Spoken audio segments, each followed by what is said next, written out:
Hey everybody out there in YouTube world. We've got another Pagani design. Oh, and an update to my Orient. By the way, hit like and subscribe if you like this crap. I changed out the watch band. I had a red one on there. I like Kevin O'Leary's idea of the red bands. I think it really looks good with the right dial. But I had one here from Archer, and normally I like Archer's designs. But this one's more like seatbelt. It's really slippery and kind of shiny.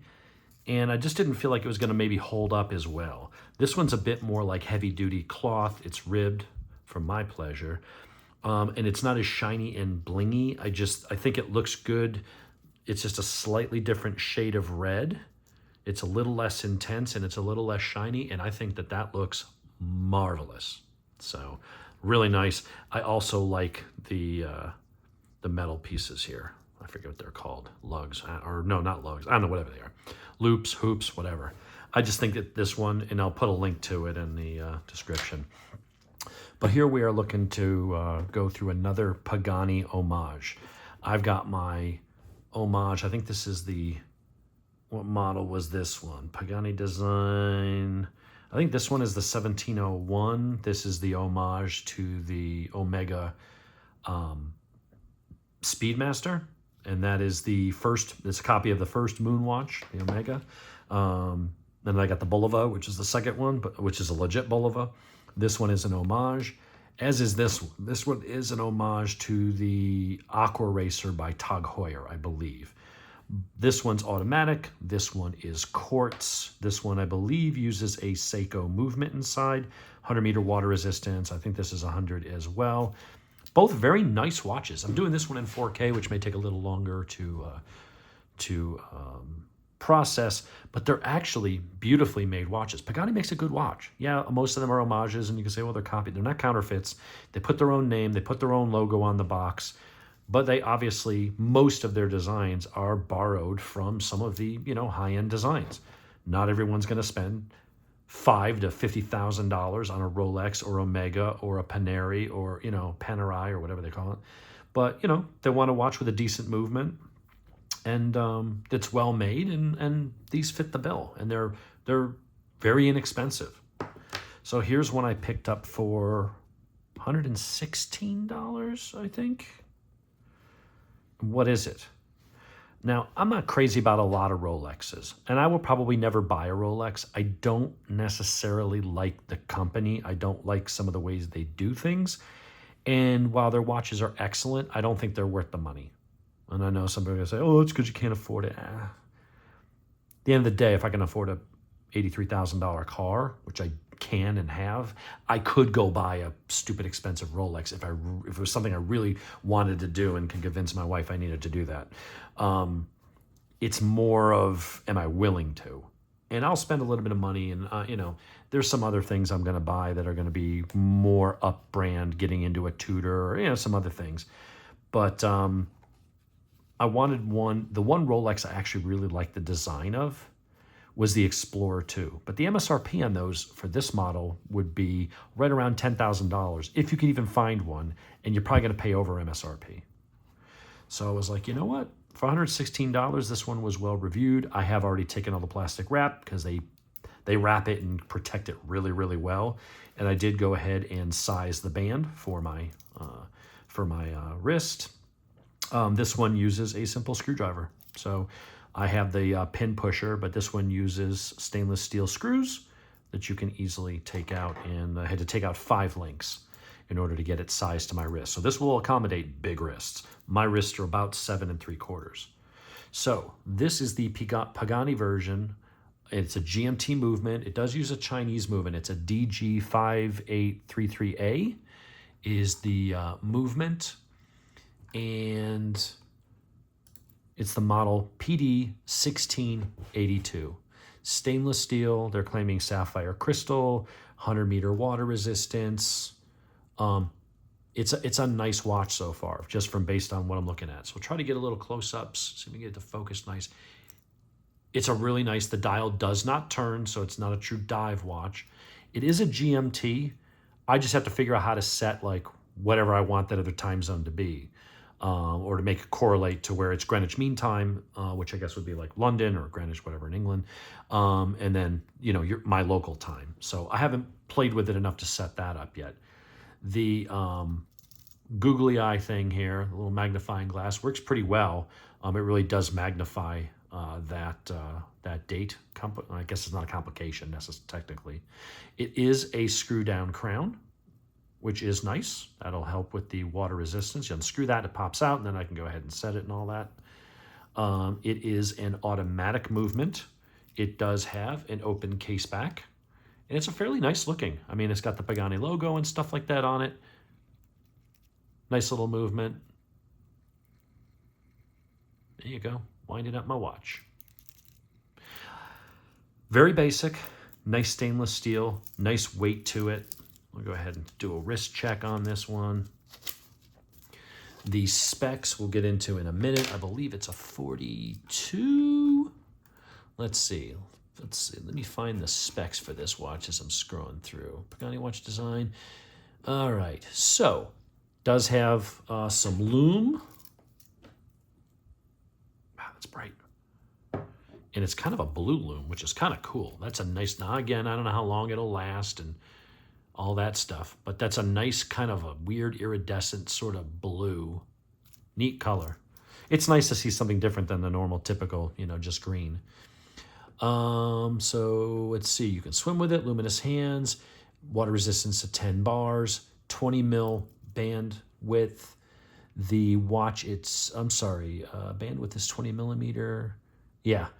Case thickness is 12. The dial diameter is 42, although it feels bigger than that. I don't have my calipers handy, and I don't know it's because it's not a turning bezel. So maybe it makes the dial a little bit bigger because the bezel is quite a bit smaller than it might otherwise be.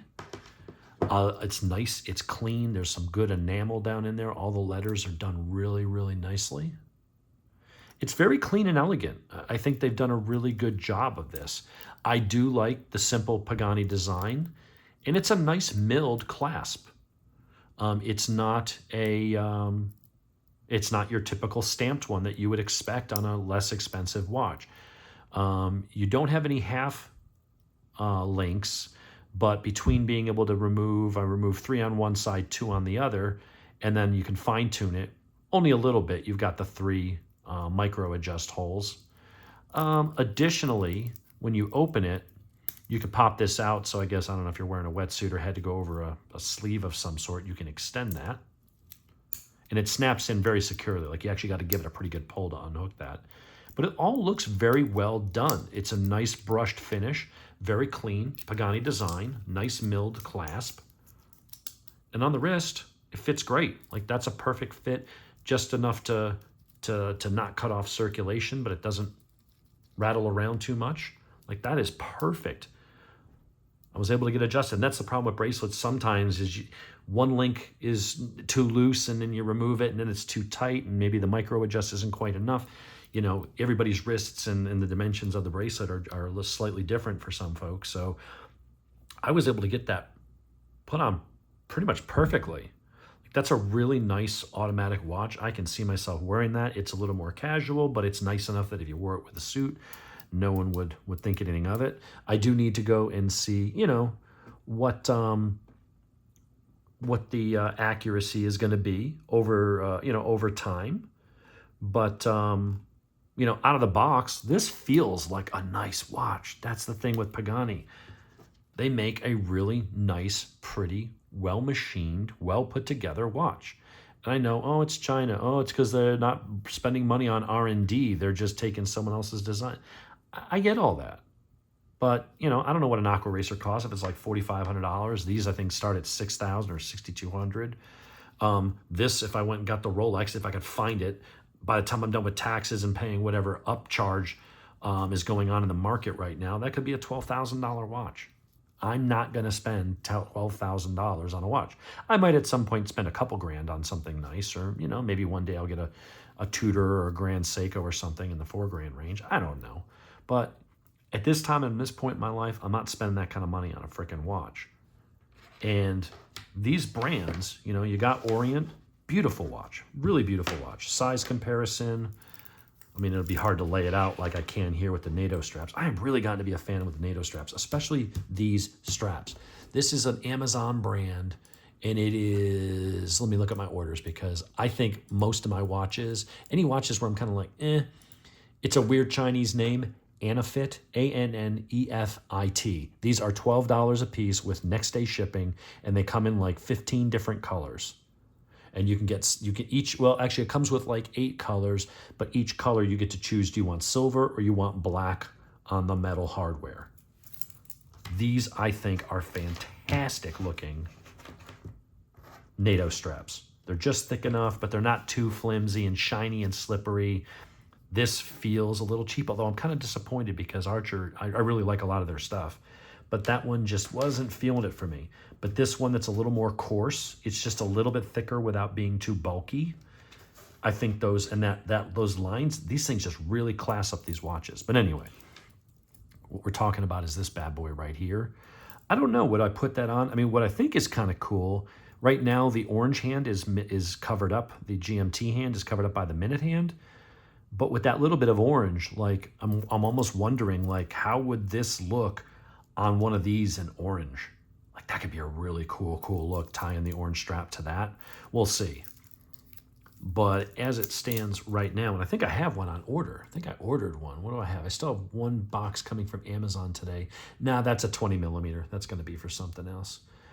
But that to me looks absolutely fan-freaking-tastic.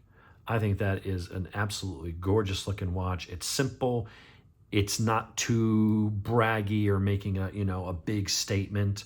It's not even as fancy, I think, as that homage.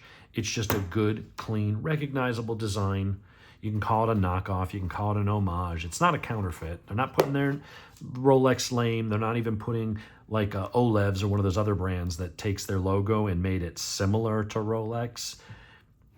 They're just basically doing an homage, saying, hey, there's some cool designs out there, but for people who like the design of a Rolex, they like the design of a TOG, but they can't afford $4 to $10 to $20 to $60,000 for a watch. I'm sorry, Omega and TOG, and then Rolex. What are you gonna do?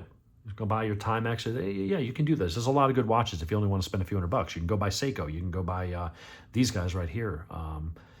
Orient, you can go buy Tissot. There's a lot of good watches that are their own designs, but there's a lot of brands out there that have Submariner versions. Seiko's got them. Seiko is a well-respected. They're not a knockoff brand.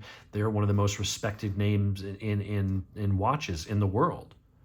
They've got watches that are really close to Submariner Rolexes, and so does everybody. Rolex doesn't patent most of their designs. They patent the name and they patent the logo. The designs, they don't. Why? I don't think it's because they're stupid and they didn't think of it.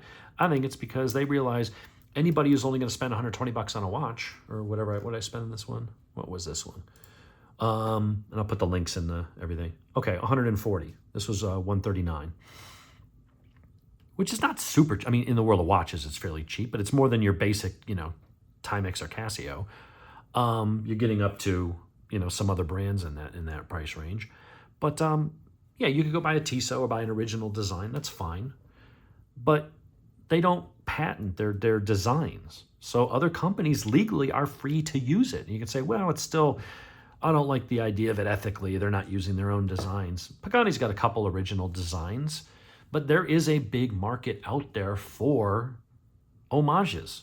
There's a lot of people that like the design, and they don't want, and they're not trying to, because if you're going to buy a counterfeit because you want people to think you have a Rolex, you're going to go to a place on AliExpress or something, and you're going to buy one that has, it's going to buy a fake Rolex. You're going to buy a fake TOG. You're going to buy a fake Grand Seiko or a fake Omega.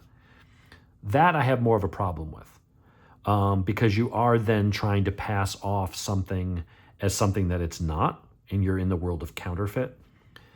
And also at that point, you seem to me to be more of a poser. You want people to think you have that. If someone goes, oh, let me see your watch, there's nothing on it that says Rolex. Now, a person who knows watches and knows what the Rolex Explorer 2 looks like is going to look at that, but I'm not trying to pass it off as that, and neither is this company. I know it's a fine line, but to me, it's a distinction. I think that is an absolutely gorgeous watch. It's a nice design. Clasp seems strong. It's a 2-button, simple design. I like it. For 140 bucks, although I thought this was cheaper. Did the price just go up on these things in the last couple of days? Let me look at my order. Get product support, view your item, track package, view order details, view invoice. What did I pay for this? Okay, so this was $119. For some reason, they just jumped up to $139. Does it still make it a good buy? Yeah. Again, it's a nice watch. All of these are. Well, take this off because that's its own brand. That's owned by Seiko, so this is the Orient. But Pagani makes some nice stuff. I think if you picked up a Pagani and you looked at it, and I was watching a video of people that were doing like water testing to see if they actually lived up to the 100 meter, 50 meter. And the Paganis that he had, he put in a pressure chamber and they stood up. They didn't take any water, put them under pressure, and they were fine. The Paganis did it. There was one brand, a Chinese brand, that did the back crystal shattered under 100, 10 atmospheres of water pressure, and that's how the water got in. But all the Paganis passed with flying colors. So, you know, they do have screw-down crowns, and as long as they're assembled properly, I'm not going deep-sea diving. I just need to know if I jump in the pool or I take a shower with it, is it going to be okay? And I've had all these in the shower, and they seem fine. I've jumped in the pool with them. Didn't have a problem. Another reason why I like the NATO bands or the rubberized straps instead of leather, because then you don't feel like, oh yeah, the watch will take it, but the strap will get crudded up from chlorine or salt in the pool, or, because I got a saltwater pool and stuff like that. These are fantastic. These are great value for the money if you can get over the whole, oh, it's an homage. Most of the Paganis come with Seiko movements. I've seen a couple with, I think, Miyotas. This one is a different one. So we'll see how accurate time it keeps over time. But as long as it keeps time and it looks good and doesn't take on water and doesn't fall apart, in my mind, that's a good watch. I mean, how would you fault it? So there you go. If you don't have $10,000 to $12,000 for a Rolex Explorer 2 and you really like that design, go look at the Pagani 1682. I'll put links in the description as well as links to these straps. To the company, and these, so far, of all the straps I've gotten of this style, I'm a huge NATO strap fan. They're just real comfortable. They're cheap. They look really good. They don't scratch up. I think, and especially these ribbed ones are just, and the nice brushed, and not just having like a round loop, but having more of a machined looking rectangular square edged. I think that looks absolutely awesome. So there you have it, peeps. That is the Pagani 1682. Based on what I see out of the box, we'll see if it's still running in a year, and if it takes a beating and takes on water when I inevitably dive into the pool. But my initial impressions are it's a solid watch. It feels substantial. It's got some weight to it. I like that it's all machined and not pressed steel and stuff like that. And I believe these links are solid. I don't think that these, with the weight, I don't see any seams. When I took the links off, I didn't see any seams where it was just folded out hollow links. I think these are solid links. There's enough weight here. Someone might prove me wrong. I'm just telling you what I think based on what I see, but I don't see any hollow links. What else is there to say? It appears by everything I can see here and everything I've read that this is a decent watch. So there you have it, Pagani 1682. If you want to check it out, follow the links in the description and let me know your thoughts.